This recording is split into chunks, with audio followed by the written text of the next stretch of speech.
पलटू साहेब की वाणी। वैश्या श्रृंगार करके बीच बाजार में बैठती है और पुरुषों को मोहित करने के लिए सब पर नजारा मारती है। वो सभी पुरुषों से मीठी मीठी बातें करती है, किंतु वो सबकी गांठ के रुपये पैसे पर ध्यान रखती है। चौवा चंदन का लेपन कर तथा खासा मलमल एवं कीमती वस्त्र पहनकर सबको लुभाती है और पंचों को सबको अपना भतार बनाती है। इसके आगे भी वो अन्य अन्य पुरुषों की आशा करती है। इसी प्रकार पाखंडी लोग पति परमात्मा का नाम तो लेते हैं, परंतु उन्हें असली पति आत्मा से परिचय नहीं है। ऐसे लोग बड़े प्रसिद्ध पुरुषों के नाम लेकर उनके भक्त बनते हैं और लोगों को अपने जाल में फंसाकर उनको ठग ठग कर भोग विलास करते हैं। पलटू साहेब कहते हैं कि उनकी प्रतिष्ठा होती है जिसका प्रियतम निज स्वरूप आत्मा है।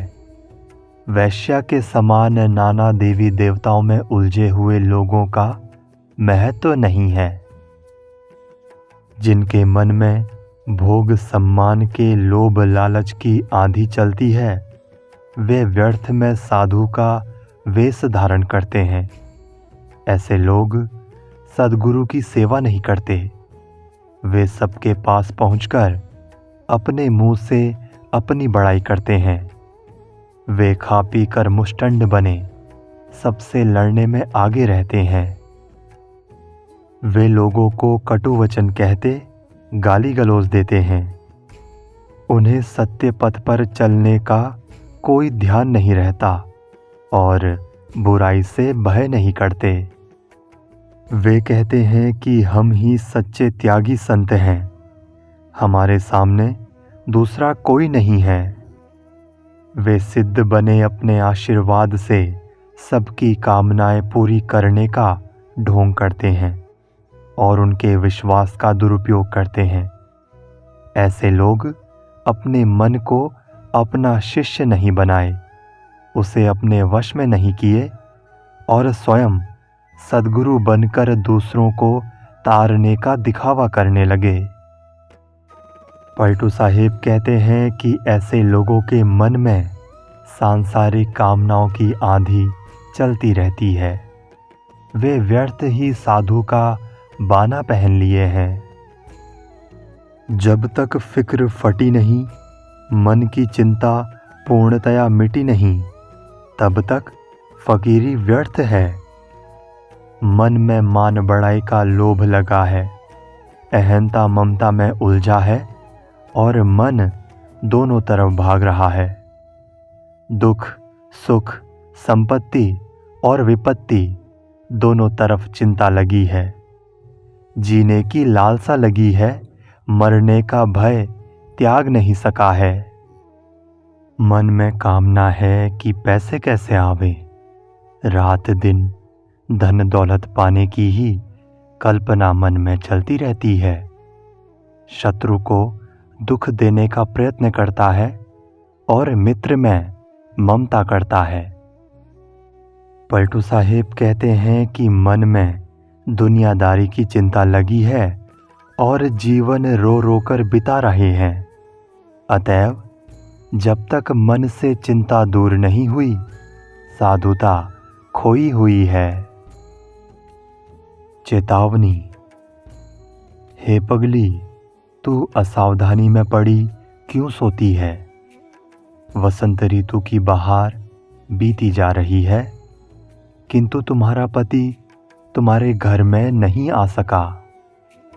तेरे जीवन को धिक्कार है जो तू पति विहीन होकर दिन खो रही है। नारी तो गर्व में मतवाली है और जवानी की मस्ती में मस्त है। तेरा पति तेरे से अप्रसन्न है, तू उसके पास चिट्ठी पत्र भी नहीं भेजती है। तेरा मन अपने पति में नहीं लग रहा है। तू अपने प्रियतम को मनाने का प्रयत्न नहीं करती है। तू किसको मन में रख कर श्रृंगार करती है और फूलों की शैया बिछाती है। पलटू साहिब कहते हैं कि पूरी वसंत ऋतु फाग खेल लो, अन्यथा अंत में पश्चाताप करना पड़ेगा। हे पगली, तू क्यों गलफत में पड़ी है? वसंत ऋतु भागी जा रही है। विशेष मनोवृत्ति युवती मोह माया में उन्मत्त है। आत्मा रूपी पति का स्वागत करने का उसे ध्यान नहीं है। स्वस्थ जीवन का वसंत भागा जा रहा है। इसी सुनहले अवसर पर मनोवृत्ति आत्मलीन हो तो जीवन सफल है, अन्यथा रोना है।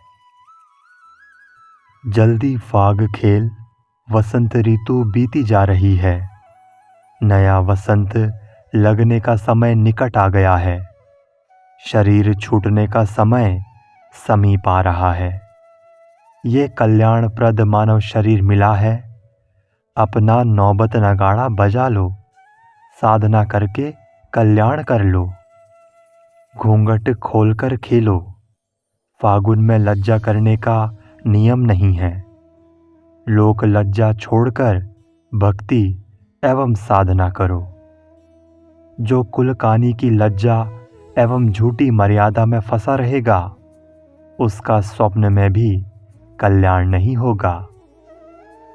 प्रेम की मटकी में वैराग्य का रंग भरकर मनोवृत्ति की पिचकारी में उसे भरो और छोड़ो, और ज्ञान का अबीर उड़ाओ तथा जिससे आत्मज्ञान हो उस सतनाम की गारी दो। आत्माराम की चर्चा करो। पलटू साहिब कहते हैं कि इस संसार में रहना नहीं है, ये संसार सपना है। इसलिए शीघ्र आत्मज्ञान की साधना का खेल खेल लो। सुनहले समय की वसंत ऋतु बीती जा रही है। विशेष जीवन का समय बहार है, वसंत ऋतु है। इसमें भक्ति, ज्ञान तथा वैराग्य का फाग खेल लो। आजकल में ये सुनहला समय बीत जाएगा। इस दुनिया को आजकल में सदा के लिए छोड़ देना है। ये जीवन और संसार सपना है, इसमें ना उलझो, अपितु इससे निर्मोह होकर शांति लो। तू क्यों असावधान होकर घूम रहा है? तेरे सिर पर काल मंडरा रहा है। दिन दिन यहाँ से जाने का वादा पूरा हो रहा है। आज कल में यहाँ से चल देना है। मूर्ख, तुझे काल का जलवा दिखाई नहीं देता है। कौड़ी कौड़ी धन इकट्ठा करता है, ब्याज पर रुपये देकर गरीबों को ठगता है। तेरी आशा है कि जायज नाजायज धन बटोरने से तेरा परिवार सुखी रहेगा, परंतु तू समझ ले कि तू अपनी मोक्ष साधना के साथ मजाक कर रहा है। तू समझता है कि मैं लोगों को ठग ठग कर संपन्न हो रहा हूँ, परंतु ध्यान दे, तू स्वयं अपने दुष्कर्मों द्वारा ठगा जा रहा है।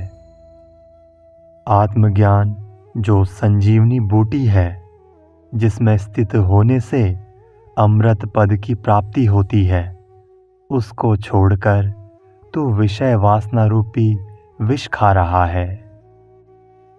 पलटू साहिब कहते हैं कि हे लाल, हे प्यारे मुन्ना, तू चेत कर। तेरी दुनियादारी का घमंड रहने वाला नहीं है। सब थोड़े दिनों में उड़ जाने वाला है। तू असावधानी में क्यों भटकता है? तेरे सिर पर काल बैठा है। गर्मा गर्म हलवा परोसा है, जल्दी जल्दी खा लो। उत्तम मानव शरीर मिला है, इसमें रहकर तीव्रता से अपनी कल्याण साधना कर लो। मनुष्य शरीर का समय समाप्त होता जा रहा है। संत भगवान की सेवा कर लो और आत्मचिंतन में रम जाओ। मृत्यु सिर पर है, उसका समय निरंतर निकट आ रहा है। हरि नाम मीठा है, आत्माराम में रमना अमृत है। शरीर रखने का भरोसा मत रखो, तुम्हारे सामने व्यंजन परोसा जा रहा है, उसे पेट भर खा लो। संतों से आत्मज्ञान मिल रहा है, उसका आचरण कर लो। 2 दिन का जीवन है, विवेकवान संतों के सत्संग में जाकर आत्म कल्याण का लाभ लूट लो। हे भोले, आज भी सावधान हो जा, तेरे श्वास भजन बिना निरर्थक जा रहे हैं। पलटू साहेब कहते हैं कि आलस्य करके रुको मत, अपितु शीघ्र कल्याण साधना कर लो। सांझ सकारे देखते देखते यहाँ से चल देना है, अतएव सावधान।